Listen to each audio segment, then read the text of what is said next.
ये देख रहे हैं हम क्लास 7 का अध्याय 6 पुनर्गठन का काल, जिसका मैंने फर्स्ट पार्ट अपलोड कर दिया है शुंग और सातवाहन का। ये मौर्योत्तर काल है, मतलब मौर्यों के बाद का काल। आज हम चेदी से देखेंगे। तो ये देखिए शुंग का शासनकाल जो मगध पे बना, और ये सातवाहन का शासनकाल। अब यहाँ से हम लोग चेदी देखेंगे, चोल देखेंगे, चेर देखेंगे, पांड्य देखेंगे, और उसके बाद हम लोग देखेंगे इधर ये वाला पार्ट जो थर्ड पार्ट बनेगा। ये फर्स्ट पार्ट में हमने ये देखा मिडिल का पार्ट, और फर्स्ट पार्ट में, और ये सेकंड पार्ट हम लोग देखेंगे। तो ऐसे देखने में तो सेकंड पार्ट लग रहा है कि मतलब फर्स्ट ऊपर से पढ़ना चाहिए, लेकिन शुंग और सातवाहन पहले पढ़े हैं। अभी जो पढ़ने जा रहे हैं वो चेदियों के बारे में, चेर के बारे में, चोल के बारे में, पांड्य लोग के बारे में। ये नाने घाट की जो गुफाएं पुणे के पास है, ये काफ़ी इम्पोर्टेंट पॉइंट है इस चैप्टर का। इसको आप जाके देख सकते हैं डिटेल में। तो जहाँ पे सातवाहन ख़त्म होते हैं वहीं पे चेदियों का आगमन के बारे में हम पढ़ेंगे। इनका सातवाहन से कोई लिंक नहीं है, न शुंग से न सातवाहन से। ठीक है, आपस में कुछ इंटरलिंक पॉइंट हैं, लेकिन ऐसा नहीं है कि सातवाहन के बाद चेदियों लोग आए, ये पहले से थे। अब देखिए इसमें क्या बोलते हैं। अब हम थोड़ा पीछे लौटते हैं। देखिए पहले हम सातवाहन और शुंग के बारे में जो पढ़े उससे भी थोड़ा पीछे चलते हैं। क्या आपको पिछले अध्याय में वर्णित कलिंग युद्ध जो राजा अशोक ने लड़ा था, जिसके बाद उसने धर्म का क्या किया था, बौद्ध धर्म को अपना लिया था या धम्म को अपना लिया था। मौर्य साम्राज्य के पतन के उपरांत चेदी वंश के अधीन कलिंग एक प्रमुख शक्ति के रूप में उभरा। खारवेल जो है इसका काफ़ी इम्पोर्टेंट है, और इन चेदियों ने अपने आप को खारवेल को अशोक के से क्या किया, कंपैरिजन किया। तो कहीं कहीं अशोक वर्सेस खारवेल के बारे में पूछा जा सकता है कि दोनों क्या थे। तो खारवेल इस वंश के एक प्रमुख राजा थे। वे जैन दर्शन के अनुयायी थे और उन्हें कभी कभी भिक्षु राजा कहा जाता था। यद्यपि वे सभी मतों के प्रति सम्मान भाव रखते थे और भुवनेश्वर के समीप उदयगिरी खंडगिरी गुफाएं, जो संभवतः जैन मुनियों के लिए बनाई गई थी, सुसज्जित चित्रपटों, प्रतिमाओं तथा पत्थरों को काटकर बनाए गए बड़े कछों से युक्त है। शिल्पकारों की अद्भुत कुशलता को प्रदर्शित करती है। ये गुफाएं अपनी रचना और कलात्मकता के कारण शैलकृत स्थापत्य शैली का एक उत्कृष्ट उदाहरण बनती है, जिसकी विस्तृत चर्चा हम अगली कक्षाओं में करेंगे। जब हम आगे जाएंगे तो इस खारवेल के बारे में, जिनके बारे में ज़्यादा हम पढ़ेंगे। यही देखिए उदयगिरी और खंडगिरी की गुफा है। जब यहाँ जाएंगे तो इस तरह से कमरे बने हुए हैं, और फर्स्ट पार्ट में ये दिखा दिया, और दूसरा में हाथी गुम्फा अभिलेख है। ये अभिलेख एकमात्र अभिलेख है जिससे खारवेल के बारे में जानकारी मिलती है। एकमात्र अभिलेख है जिससे चेदियों के बारे में जानकारी मिलती है। और ये एक है रामायण का एक दृश्य जो उत्कीर्ण पट्टिका पे बना हुआ। तो उदयगिरी खंडगिरी गुफा में हाथी गुम्फा अभिलेख है जिसमें खारवेल के बारे में चर्चा किया गया। उदयगिरी की एक प्रमुख गुफा में हाथी गुम्फा अभिलेख उत्कीर्ण है, जो ब्राह्मी लिपि में लिखा गया। यह अभिलेख राजा खारवेल के विजयी सैन्य अभियानों से लेकर जन कल्याण हेतु किए गए पुण्य कार्यों तक की प्रतिवर्ष की उपलब्धियों का वर्णन करता है। खारवेल ने 100 प्रदेशों से मुनियों एवं ऋषियों की परिषद की स्थापना का गौरवपूर्ण उल्लेख किया है। जो भी जानकारी है इसी हाथी गुम्फा अभिलेख से खारवेल के बारे में मिलता। उसी अभिलेख में बोला गया है कि खारवेल ने 100 प्रदेशों से मुनियों एवं ऋषियों की परिषद की स्थापना का गौरवपूर्ण उल्लेख किया, मतलब वो कराया था ये, तथा स्वयं को असामान्य सद्गुणों से युक्त, सर्व मतों का सम्मान करता और समस्त देवालयों का पुनरुद्धारक घोषित किया है। मतलब वो अपने आप को इन 3 अलंकार से युक्त किया है। असामान्य सद्गुणों से युक्त है, यह सर्व मतों का सम्मान करता है, मतलब सभी के मतों को सम्मान देता है, और समस्त देवालयों का पुनरुद्धारक है, मतलब जितने भी मंदिर हैं उस समय, जो भी देवालय हैं मतलब मंदिर हैं, उसका उद्धारक है। एक बार पुनः हम पाते हैं कि एक नरेश सभी दर्शनों एवं मतों को संरक्षण प्रदान करने में गौरव का अनुभव करता है। मतलब एक नरेश जैसा अशोक था वैसा ही ये अपने आप को, खारवेल को काफ़ी ज़्यादा कलिंग को आहत पहुंचा था, ठेस पहुंचा था, जो कलिंग का युद्ध हुआ था उसमें। तो इसके जो भी राजा बने उसने अपने आप को मगध नरेश से ऊंचा दिखाने का प्रयास किया, मतलब अपने आप को खास करके अशोक से ऊपर दिखाने का प्रयास किया। यह वही आधारभूत तत्व है जिसे हम भारतीय सांस्कृतिक दृष्टि कहते हैं।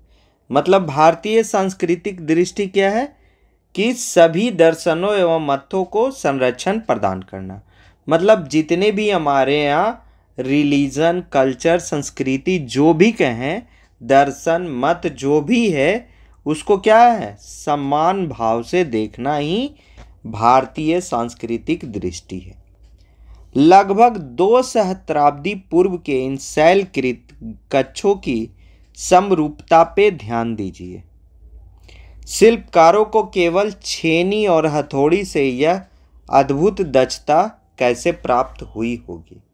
कल्पना कीजिए कि आप उस युग में एक शिल्पी हैं और अपने कौशल से पत्थर को कला में रूपांतरित कर रहे हैं। आप किन उपकरणों का प्रयोग करेंगे? तो इस प्रश्न पे विचार कीजिए। अगर थोड़ा बहुत सोचिएगा तो आपको पता चलेगा कि लोग कितने दिन रात मेहनत किए होंगे। उनके पास नापने का भी कौशल होगा, उपकरण होगा, जिससे इस शैलकृत कच्छों को समरूपता पे ध्यान दिए होंगे। तो इन सारे जितने भी प्रश्न हैं मैं सारे को बहुत सारे वीडियो में आपको अपलोड करूँगा। आपके सारे प्रश्नों के उत्तर मिलेंगे, लेकिन सब धीरे धीरे ही हो पाएगा। एक साथ संभव नहीं है कि आप क्लास 7 में पढ़ें और आपका क्लास 7 का सारा वीडियो आपके पास अवेलेबल हो। आप दूसरे के भी वीडियो देखते रहें और इस वीडियो में अच्छा लगे जो आप ये भी देखते रहें। दक्षिण में साम्राज्य और जनजीवन, तो ये चेदियों के बारे में थे। यहाँ पे सिर्फ एक पॉइंट हम जोड़ना चाहेंगे, हम ज़्यादा काट छाट नहीं कर रहे हैं, लेकिन इन्हीं चेदियों को पूर्वी भारत का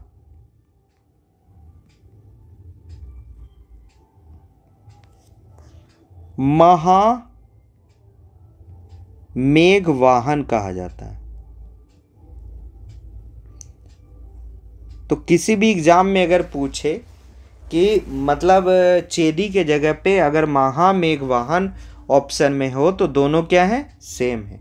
इन्हीं को पूर्वी भारत का महामेघवाहन कहा जाता है। यह महानदी तट के नीचे के पार्ट में थे और इसका सबसे बड़ा राजा था खारवेल। और अगर आपको जब भी हम प्रश्न और उत्तर का जिस समय भी वीडियो अपलोड करेंगे उसमें अशोक वर्सेस खारवेल आप देखिएगा, आपको जितना हो सके आप उसको अपने से जोड़ के देखिएगा। मैं इस पे एक वीडियो में किसी न किसी वीडियो में अशोक का खारवेल का ज़रूर कंपैरिजन करके आपको दिखाऊंगा कि दोनों में किस तरह से तालमेल बैठाया गया है। बहुत सारी चीज़ें समान थी और बहुत सारी चीज़ें दोनों में अलग भी थी। ये उदयगिरी खंडगिरी जरूर याद रखिएगा जो भुवनेश्वर के समीप है। अब दक्षिण भारत में चलते हैं। भारत भूमि के दक्षिणी भाग में दूसरी या तीसरी शताब्दी सामान्य संवत पूर्व से लेकर तीसरी शताब्दी सामान्य संवत तक का कालखंड 3 महान शक्तिशाली राजाओं के उत्कर्ष का साक्षी रहा। चेर, चोल और पांड्य। चोर, चेल एवं पांड्य ये वंश आपसी प्रतिद्वंदिता के साथ साथ व्यापार एवं संस्कृति की उन्नति में भी योगदान देते रहे। ये आपस में युद्ध जरूर करते रहे, लेकिन व्यापार और संस्कृति अपने अपने क्षेत्र में जरूर योगदान दिए। हमें स्मरण है कि सम्राट अशोक का साम्राज्य सुदूर दक्षिण तक नहीं पहुंचा था, जिसका उल्लेख उन्होंने अपने शिलालेखों में किया है। इससे यह स्पष्ट होता है कि ये राज्य मौर्य साम्राज्य के चरमोत्कर्ष के समय भी स्वतंत्र रहे। यद्यपि खारवेल ने यह दावा किया था कि उन्होंने दक्षिण भारतीय राजाओं के एक महासंघ को पराजित किया है। खारवेल यह बोलता है कि उसने दक्षिण भारतीय राजाओं के एक महासंघ को पराजित किया है, जो उनकी सीमाओं के लिए क्या था, संकट थे। मतलब सीमा के पार जो भी थे उनसे उसने युद्ध किया, परंतु इस युद्ध का स्थान ज्ञात नहीं है। लेकिन कहाँ किया यह स्पष्ट नहीं है, और यह भी स्पष्ट नहीं है कि उन्होंने दक्षिण क्षेत्र पर आक्रमण किया भी था या नहीं किया था नहीं पता। लेकिन खारवेल का जो हाथी गुम्फा अभिलेख है उसमें यह दावा किया गया है। चित्र 6.14 में दिए गए मानचित्र में आप विभिन्न राज्यों के नामों के साथ कुछ विशिष्ट चिन्ह भी देख सकते हैं। ये चिन्ह क्या दर्शाते हैं, और विचार कीजिए कि ये प्रत्येक राज्य की विशिष्ट पहचान को किस प्रकार दर्शाते हैं। इस प्रश्न का उत्तर हम कह रहे हैं कि प्रश्न और उत्तर वाले वीडियो में ही देंगे, लेकिन फिर भी आप देख सकते हैं कोई बाघ, चोल लोग बाघ का इस्तेमाल किए, चेर लोग धनुष का इस्तेमाल किए, पांड्य लोग मछली का इस्तेमाल किए। तो हर किसी का अपना अपना एक विशिष्ट चिन्ह है जो मतलब अलग अलग समय में इन लोग यूज किए हैं। उसका काफ़ी कुछ ये सोच के कि एक विशिष्ट पहचान है, जिससे पता चलेगा कि चोल का कहाँ तक साम्राज्य, चेर का कहाँ तक साम्राज्य और उनका झंडा क्या कह रहा है। चलिए आगे देखते हैं। उस काल में अनेक महान कवियों का प्रादुर्भाव हुआ, जिनकी रचनाएं संगम साहित्य में संग्रहित है। ये इम्पोर्टेंट है, संगम साहित्य। इसी कारण उस संपूर्ण युग को संगम युग कहा जाता है। जो दक्षिण भारत का जो काल है, जिसमें इस राजाओं के बारे में चर्चा किया गया, और इसका जो जहाँ भी चर्चा मिला है वो संगम साहित्य में ज़्यादा मिला। मतलब चेर, चोल और पांड्य के बारे में जो भी हमें जानकारियाँ मिली है वो संगम साहित्य से ज़्यादा मिली। तो इसलिए इस युग को ही संगम युग कहा जाता है। संगम शब्द संस्कृत के संग से उत्पन्न है। अब देखिए ये जो है आप देख सकते हैं कि ये कावेरी नदी के नीचे वाला पार्ट जो है चेर लोग का है, और ये महानदी के नीचे वाला पार्ट जो है उसके नीचे चोल लोग का है, और पांड्य लोग इधर हैं। तो इस तरह से इनका दक्षिण भारतीय राज्य का एक सांकेतिक दिया गया है, उनकी सीमाएं।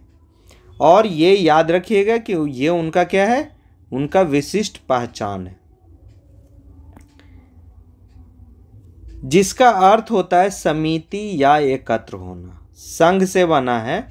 संगम क्या है, संस्कृत के संघ से उत्पन्न है, जिसका मतलब होता है समिति या एकत्र होना। इस संदर्भ में यहाँ इसका तात्पर्य कवियों की सभाओं से है। संगम साहित्य दक्षिण भारत का प्राचीनतम साहित्य है, जिसमें विभिन्न काव्य संग्रहों का समावेश है। काव्य संग्रह अगर कहीं मिलते हैं प्राचीनतम साहित्य में, तो वो कहाँ मिलते हैं, दक्षिण भारत के संगम साहित्य में मिलते हैं। ये रचनाएं तत्कालीन युग की समाज व्यवस्था, उस समय की, अभी का नहीं, तत्कालीन युग की समाज व्यवस्था और संस्कृति के अध्ययन में इतिहासकारों के लिए महत्वपूर्ण सच प्रस्तुत करती है। मतलब कि कोई लिखा हुआ कहीं पत्थर वत्थर पे नहीं है, ज़्यादातर क्या है, काव्य संग्रह है जिसको संगम साहित्य कहा गया है। और उसी साहित्य जो है दक्षिण भारत के अध्ययन के लिए, समाज व्यवस्था और संस्कृति के अध्ययन के लिए इम्पोर्टेंट है। मुक्तः संगम काव्य में अत्यंत कुशल एवं सरल भाषा शैली में व्यक्तिगत भावनाएं जैसे प्रेम, सामाजिक मूल्य, वीरता और उदारता अभिव्यक्त किए गए। तो इसमें दो भावनाएं इंपॉर्टेंट है, एक व्यक्तिगत भावनाएं और एक सामाजिक मूल्य, जिसको कुशल और सरल भाषा में व्यक्त किया गया। चोल वंश, संगम साहित्य में 3 राजाओं का उल्लेख है, चोल, चेर और पांड्य। इनमें चोल एक शक्तिशाली राजवंश था जिसने 3री शताब्दी सामान्य संवत पूर्व से 13वीं शताब्दी सामान्य संवत तक दक्षिण भारत के विविध भागों पर शासन किया। मतलब इनका शासन काल बहुत लंबा था। कितना साल का? लगभग 1600 साल का इनका क्या था? शासन था। चोल नरेश करिकाल के विषय में कहा जाता है कि उन्होंने चेर और पांड्य की संयुक्त सेना को पराजित कर अपनी सर्वोच्चता स्थापित किया था। तो करिकल क्या है? इंपॉर्टेंट है, चोल राजवंश का एक राजा है। शिल्पाधिकारम, पायल की कथा, ये जो है तमिल में लिखा हुआ वर्ड है, जो काफ़ी संगम साहित्य का एक उत्कृष्ट महाकाव्य है। इस प्रसिद्ध महाकाव्य की रचना संगम संग्रह के तुरंत बाद की गई थी। मतलब संगम, जैसे ही संगम साहित्य हो गया, संगम संग्रह हो गया, उसके बाद इस प्रसिद्ध महाकाव्य की रचना की गई थी। जिस तरह से उत्तर भारत के लोग रामायण और महाभारत पढ़ते हैं, उसी तरह से दक्षिण भारत के लोगों के लिए शिल्पाधिकारम एक प्रसिद्ध महाकाव्य है। इसमें कन्नगी की कथा वर्णित है। वह अपने पति कोबलन के साथ समृद्ध चोल की राजधानी पुहार, जिसे आज के कावेरी पट्टनम से जोड़ा जाता है, में सुखपूर्वक रहती थी। परंतु कोबलन एक नर्तकी पर आसक्त हो गया। किस पे हो गया? नर्तकी पर आसक्त हो गया और उसके पीछे अपनी संपूर्ण संपत्ति नष्ट कर बैठा। कालांतर में जब उसे भूल का भान हुआ तो वह कन्नगी के पास लौटा। कन्नगी ने उसे क्षमा कर दिया। नए सिरे से जीवन प्रारंभ करने हेतु वे दोनों पांड्य राज की राजधानी, चोल से कहाँ पहुँच गए? पांड्य राज में। उनकी राजधानी कहाँ थी? मदुरै पहुँचे, जहाँ कन्नगी ने कोबलन को अपनी एक पायल दी। और पायल ही इस कहानी का क्या है? मुख्य पात्र। तो कोबलन को अपनी एक पायल दी ताकि वह उसे बेचकर कुछ धन अर्जित कर सके।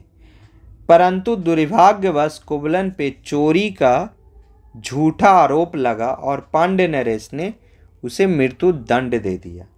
अत्यधिक व्यथित होकर कन्नगी ने अपनी दूसरी पायल दिखाकर कोबलन को निर्दोष सिद्ध किया। वही जो पायल के चलते उसकी मृत्यु होती है, चोरी का उस पर झूठा आरोप लगता है, उसी पायल का दूसरा पार्ट, पैर में पायल पहना जाता तो जोड़ी में पहना जाता, जैसे जूते पहनते। तो दूसरी पायल को दिखाकर कोबलन को निर्दोष सिद्ध किया। नरेश को अपनी भूल का एहसास हुआ और वह शोकवश मृत्यु को प्राप्त हुआ। कन्नगी ने तत्पश्चात मदुरै नगर को श्राप दिया और अग्नि देवता का आवाहन किया, जिन्होंने संपूर्ण नगर को जलाकर राख कर दिया। मदुरै नगर को क्या कर दिया? श्राप दे दिया और अग्नि देवता से जलाकर राख कर दिया। उसके पश्चात वह पश्चिम में चेर राज की ओर बढ़ी, जहां उन्हें देवी के रूप में सम्मान प्राप्त हुआ। आज भी कनग्गी की तमिलनाडु और केरल में पूजा की जाती है।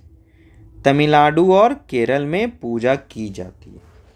तो देखिए कहाँ चोल से अपना कहानी शुरू की कनग्गी ने, फिर कहाँ गई, पांड्य के पास गई जहाँ उसका कोवलन पति समाप्त हो गया, और फिर चेर में चली गई जहाँ देवी बनी। तो आज भी तमिलनाडु और केरल ये दोनों पार्ट में क्या है, आज भी इनकी पूजा की जाती है।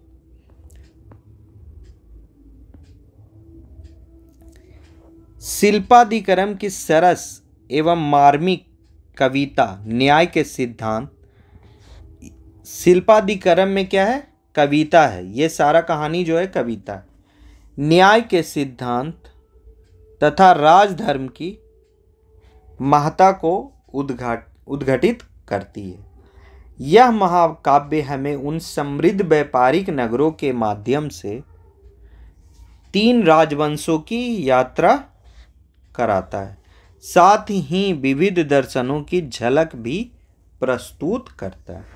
तो यह महाकाव्य है, पहली बात। और दूसरी बात कि यह कहानी बहुत बड़ी है, जितनी छोटी मैं आपको यहाँ पे बता दिया गया उतनी छोटी है नहीं। तो सबसे पहले तो चोल की राजधानी पुहार में रहते थे, पांड्य की राजधानी मदुरै पहुँचे, जहाँ पे मदुरै को श्राप दिया गया और वहाँ को पूरा मतलब कि क्या किया गया, जलाकर राख कर दिया गया। और फिर चेर की राजधानी पहुँची जहाँ पे उसे देवी के रूप में सम्मान मिला। तो चोल, पांड्य और चेर से होते हुए यह पहुँची और तमिलनाडु और केरल में पूजा जाता है।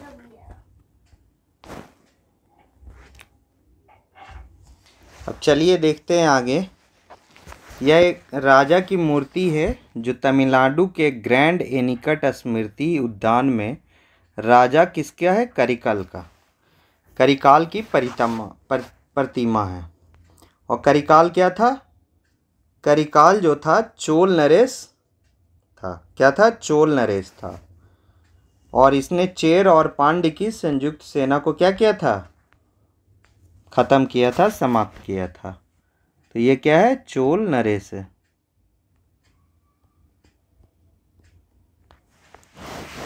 इस मूर्ति में राजा को कैसा दर्शाया गया है, उनकी देह मुद्रा, वस्त्र और मुख मुद्रा उनके सामर्थ्य एवं प्रतिष्ठा के विषय में क्या संकेत देते हैं।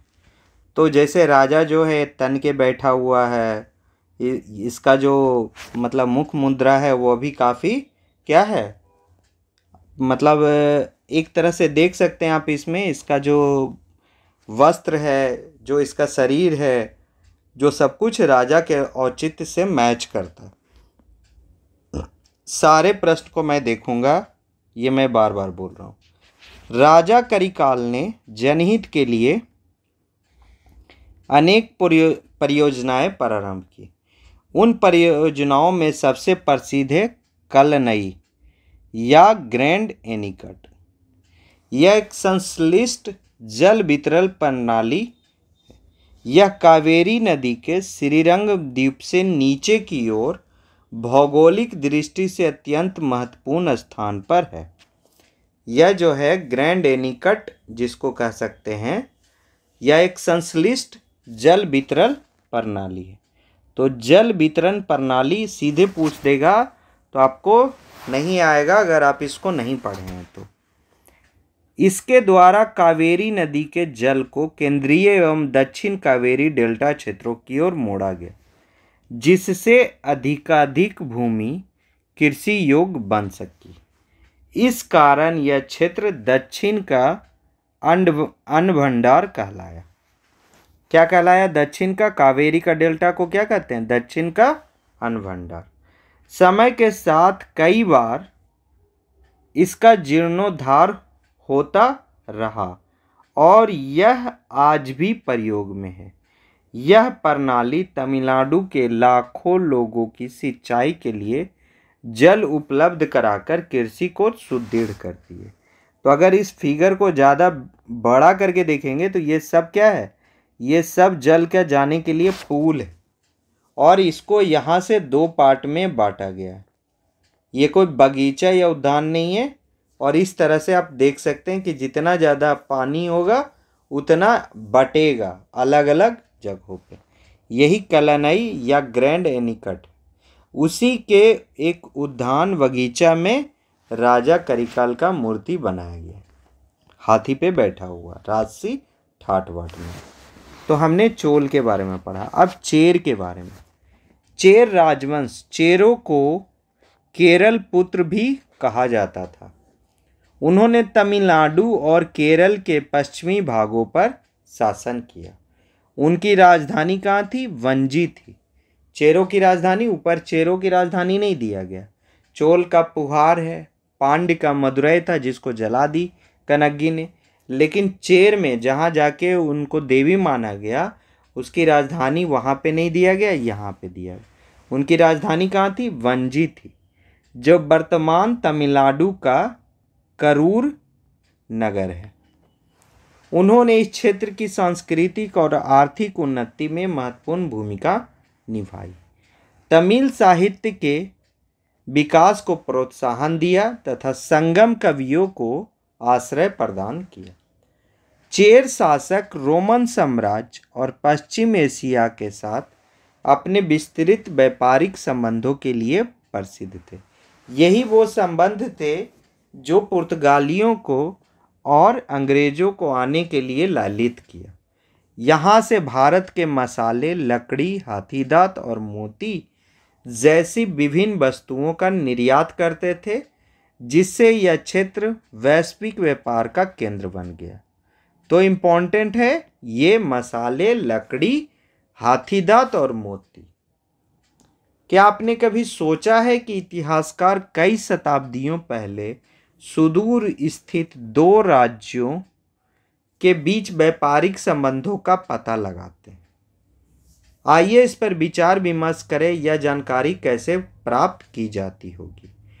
तो बहुत सारी चीज़ें अगर जो चोर वंश में या चोल वंश में चल रही है, जैसे सिक्के या वहाँ की बनी प्रसिद्ध वस्तुएं, अगर वे सुदूर कहीं दूर इलाकों में पाए जाते हैं तो ये माना जाता है कि उनके बीच में क्या है?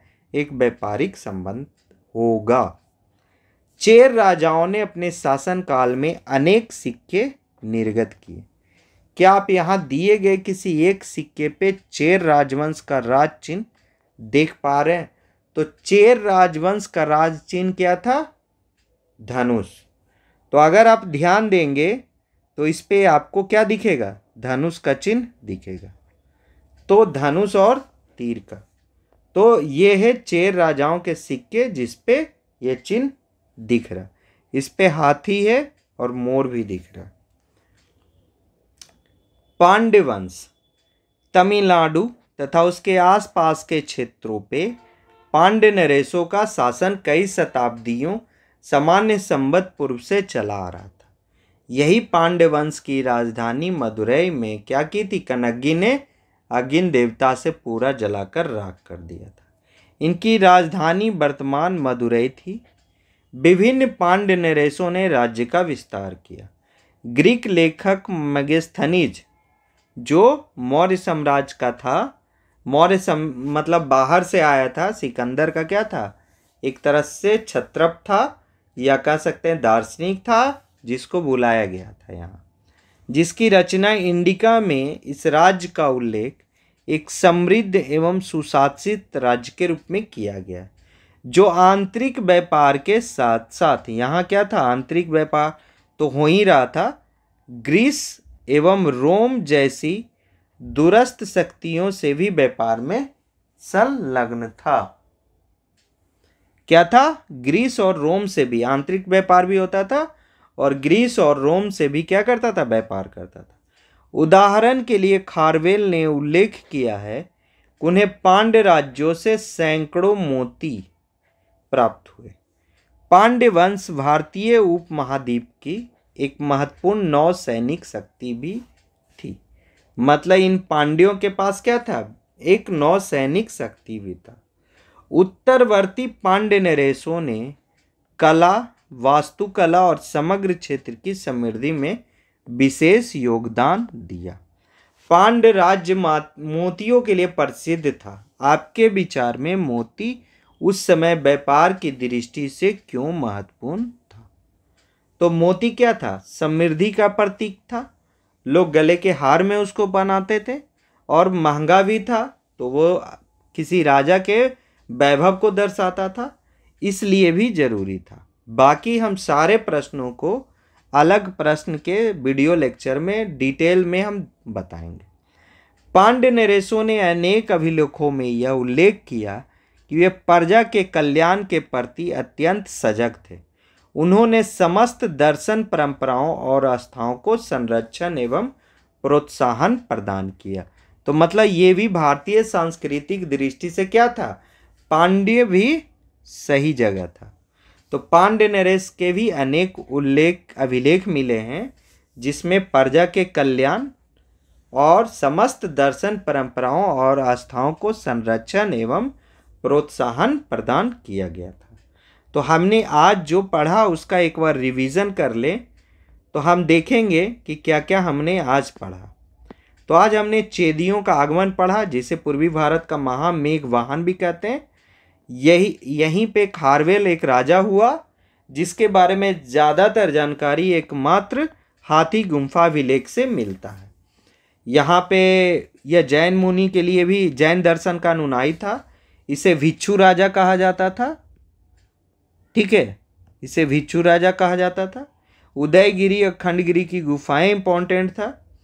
फिर यहाँ पे क्या है, इसके हाथी गुम्फा अभिलेख जो है ये ब्राह्मी लिपि में लिखा गया, यह इंपॉर्टेंट है। इसमें 100 प्रदेशों से मुनियों ऋषियों की एक परिषद की स्थापना किया गया था, यह भी इंपॉर्टेंट है। और क्या अपने को मानता था? असामान्य सद्गुणों से युक्त, सर्व मतों का सम्मान करता और समस्त देवालयों का पुनरुद्धारक माना जाता था। हर एक सभी दर्शन एवं मतों को संरक्षण प्रदान करने का करता था, जिसके चलते यह भारतीय सांस्कृतिक दृष्टि से भी सही था। दक्षिण साम्राज्य में जनजीवन तो 3 महाशक्तिशाली राजवंश हुआ, चेर, चोल एवं पांड्य। ठीक है, उनका भी उल्लेख अपने शिलालेखों में मिलता है। और इस समय का सबसे मतलब कि खारवेल के भी हाथी गुम्फा अभिलेख में भी इनका चर्चा मिलता है। लेकिन खारवेल जो इसको हराया था दक्षिण भारतीय राजाओं के एक महासंघ को, तो इसका कोई युद्ध का स्थान पता नहीं चलता। संगम साहित्य इम्पॉर्टेंट है इस दक्षिण भारत के इतिहास को समझने के लिए, जिसे संगम युग कहा जाता है। इनका चेर हो, चोल हो, पांड्य हो, इनका अपना क्या था? एक विशिष्ट पहचान था, जो आप देख सकते हैं मानचित्र में। चेर का धनुष था, धनुष बाण, और चोल का बाघ था, और पांड्य लोग का 2 मछली था।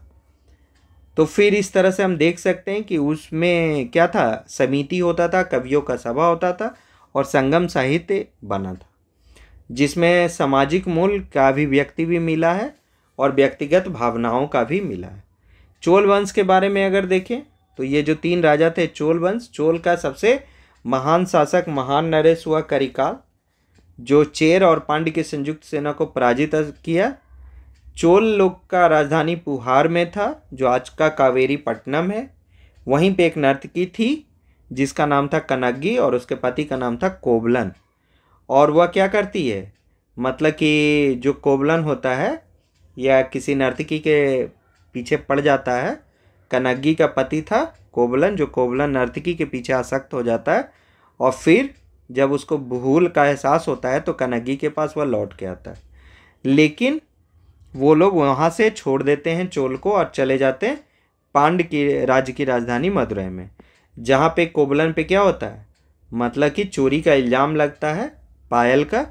एक पायल देती है कनग्गी उसको और बोलती है कि इसे बेच के धन अर्जित करिए और फिर हम लोग यहीं पे रहेंगे, कुछ करेंगे। लेकिन जब चोरी का झूठा इल्ज़ाम में उसको मृत्युदंड दे दिया जाता है तो कनग्गी दूसरी पायल दिखा के कोबलन को निर्दोष सिद्ध करती है।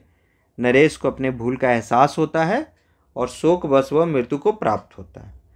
तभी कनग्गी ने मदुरै नगर को श्राप दिया और अग्नि देवता का आह्वान करके संपूर्ण नगर को जलाकर राख कर दिया।